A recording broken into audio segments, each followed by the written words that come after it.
네, 안녕하세요. 저희는 오늘 로마서 9장에서 11장까지 보도록 하겠습니다. 로마서 1장에서 8장까지 해서 하나님의 우리에게 허락하신 구원에 대한 이야기를 나누었습니다.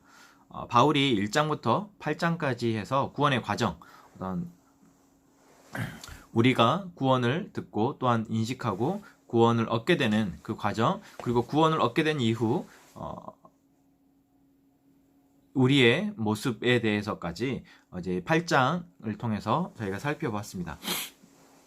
또한 가장 중요한 것은 우리가 믿음으로 이 구원을 얻을 수 있다라는 이신칭의 또 이신득이라는 어떤 신학의 주제를 로마서 1장에서 8장까지 다루고 그렇게 믿음으로 구원을 얻게 된 우리가 이제 살아가게 될, 얻게 될, 누리게 될 삶을 성령을 통해서 얻을 수 있다라는 이야기를 8장까지 나누었습니다.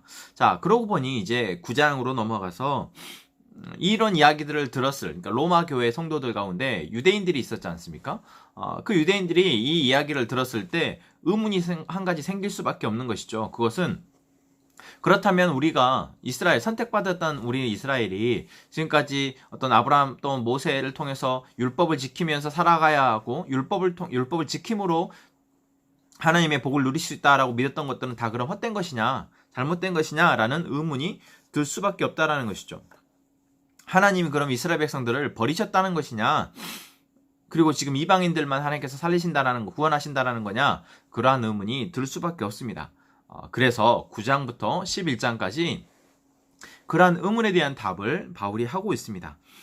자, 그래서 9장 1절부터 5절까지 해서 정말 가슴 아파하는, 그러니까 자기의 동족인 이스라엘 백성들이, 이스라엘 민족이 어떻게 보면 지금 버려진 것과 같은 그러한 상황에 놓여져 있는 것에 대해서 가슴 아파하고 바울이 그들이 구원받는 것을 너무나도 원한다라는 이야기를 하고 있죠. 자, 그러면서 이제 그들의 잘못된 오해를 바로잡는데 그것은 6절부터 나오는 것이죠. 8절에 육신의 자녀가 하나님의 자녀가 아니요 오직 약속의 자녀가 씨로 여김을 받느니라. 결국 이것은 어떤 혈통을 통해서 구원받는 것이 아니라 하나님의 약속의 자녀, 아브라함에게 이삭이 약속의 자녀였듯이 이스라엘 백성 가운데 하나님의 약속을 신뢰하고 그 약속을 믿어서 반응하는 사람들이 결국 하나님의 백성, 하나님의 자녀다라는 이야기를 하면서 유대인들을 설득하고 있습니다. 또한 19절부터도 하나의 비유를 하고죠. 토기장의 비유라고 하는데 하나님이 토기를 빚으시는 분이시고 우리는 그릇에 불과하고 그 토기장이가 그 그릇을 어떤 그릇은 귀히 쓰고 어떤 그릇은 천히 쓸 다고 결정했다 할지라도 그것에 대해서 우리가 왈가불가할 수 있냐? 그릇이 그냥 만드신 분의 그 뜻에 따라 우리는 쓰이면 되는 것 아니냐라는 것이죠. 그래서 하나님이 서로 유대인들의 역할을 어떤 천이 쓰는 그릇으로 택하다 할지라도 또는 귀하게 쓸 그릇으로 만드셨다 할지라도 처음에는 조금 어려움과 공경 가운데 둔다 하실지라도 그게 그릇이 항변할 이야기냐라는 것입니다. 이것은 하나님의 주권에 대한 문제이죠. 우리가 하나님이 우리를 선택하셨다라는 예정에 대한 문제에서도 이야기를 다루게 될 수밖에 없는데 하나님이 우리를 선택하신 그 선택은 하나님의 영광, 크신 영광을 위해서 우리를 선택하셨습니다.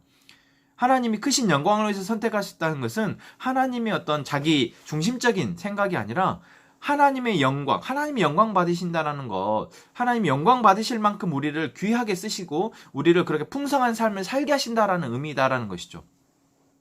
그렇기 때문에 여러분 우리가 하나님에게 선택받아서 하나님이 우리를 빚으신다라면은 그 모습이 어떤 모습일지라도 그 모습의 처음 모습과 그 모습의 나중 모습이 어떤 모습일지 할지라도 하나님이 우리를 선택하셨다라는 것, 그리고 내가 하나님의 그 약속을 하나님이 우리에게 주시는 그 말씀을 신뢰함으로 우리의 삶을 묵묵히 살아냈을 때 그것이 우리의 가장 중요한 역할이고 그런 내가 보기에는 보잘것없는 역할일지라도 그 역할을 감당했을 때 그러한 것들을 다 합력하여서 하나님이 선을 이루신다라는 것, 그것이 바로 바울이 지금 하고 있는 이야기입니다. 자, 그래서 유대인 가운데에서도 그런 사람들이 있다. 또 이방인들, 그 유대인들이 그러지 못하니 이방인들에게 그 기회가 갖고 이방인들이 이제 하나님의 약속을 믿어서 구원에 이르는 자가 있다라는 이야기를 지금 바울이 하는 것이죠.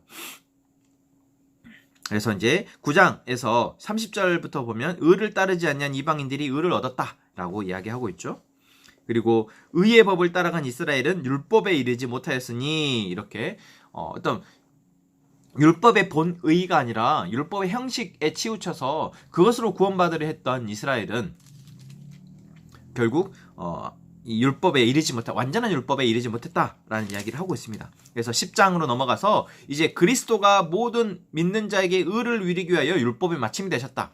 결국 이스라엘은 메시아이신 예수 그리스도가 왔음에도 불구하고 그들은 율법에 매여 있다 보니까 예수 그리스도를 결국 배척하고 십자가에 못 박아 죽였지 않습니까?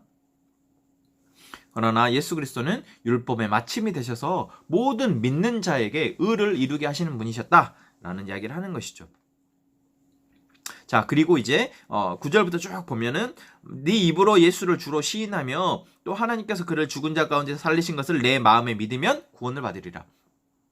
이것은 유대인이냐 이방인의 문제가 아니라 이제 혈통의 문제냐 행위의 문제냐 이런 문제가 아니라 결국 예수님이 율법의 마침이 되게 하신 예수 그리스도를 입으로 주로 시인하고 또한 마음으로 믿으면 구원에 이른다라는 가장 어떻게 보면 단순한 진리를 바울이 다시 한번 선포하고 있습니다. 그래서 10절에도 사람이 마음으로 믿어 의에 이르고 입으로 시인하여 구원에 이른다. 이것이 바울이 지금 이 이야기를 듣는 모든 로마 교회 성도들 또는 우리 모두에게 하고 있는 이야기인 것이죠.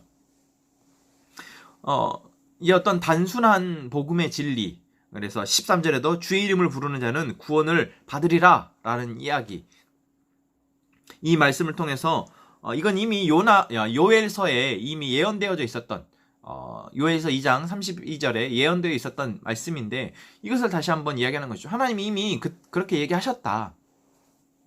그러니 이제 14절에 그들이 믿지 않냐는 일을 어찌 부르리요 듣지도 못한 일을 어찌 믿으리요 전파하는 자가 없으면 어찌 들으리요.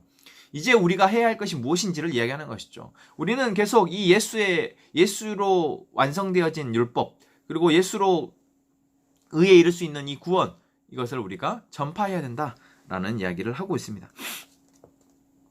자, 그리고 이제 11장으로 넘어와서 11장부터는 바울이 이제 이런 이야기를 듣고 있는 이스라엘의 구원의 문제에 대한 이야기를 하고 있습니다. 여전히 이스라엘 백성들, 그러니까 유대인들에게는 자기들의 지금까지 해왔던 어떤 모든 수고가 어떤 헛된 것이라는 마음이 남아있고, 그 마음에서 지금 자기와 동일하게 교회 안에 머물고 있는 이방인들을 바라볼 때 좀 서운한 마음이, 좀 아쉬운 마음이 들 수밖에 없는 것이죠. 그럼 우리가 한 것은 무엇이냐? 그럼 우리는 여전히 버려진 자이냐? 그거에 대해서 11장에서 다시 한번 이야기합니다. 그렇지 않다. 그 엘리야 시대에 바알에게 모든 사람이 다 바알을 섬긴다고 했을 때, 엘리야가 자기 혼자 남았다라 했을 때 하나님이 엘리야에게 바알에 무릎 꿇지 아니한 7,000명을 남겨주셨다라고 했다. 그것처럼 유대인들 가운데에서도 모두 다 율법에만 의지하고 예수님을 배척한 것이 아니라 유대인들 가운데에서도 5절에 보면 은혜로 택하심을 따라 남은 자가 있다라고 이야기하는 것입니다. 그래서 결국 우리 모두가 해야 할 것은 무엇입니까? 하나님의 약속의 말씀을 신뢰하고 예수 그리스도를 마음으로 믿어 의에 이르는, 입으로 시인하여 구원에 이르는 그러한 과정을 우리가 가야 한다라는 것이죠. 어떤 다른 요소들이 아니라 혈통이나 행위나 어떤 율법적인 부분들이 아니라 오직 예수님이 우리에게 허락하셨던 그것을 믿고 나아가는 것이다. 그것을 이야기합니다. 자, 그러면서 이제 13절부터는 자, 유대인들에 대해서 어떻게 보면 계속해서 어떤 책망의 이야기, 어떤 너희들이 잘못했다라는 이야기를 하다 보니까 반대급부로 이방인들이 어떤 우쭐할 수 있잖아요.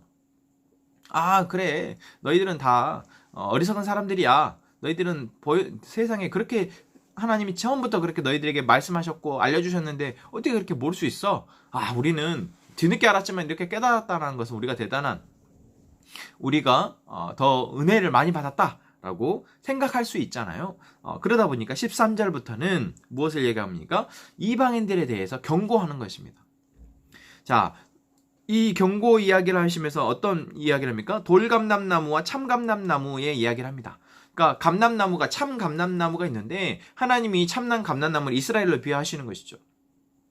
이 참 감람나무도 버려질 수 있는데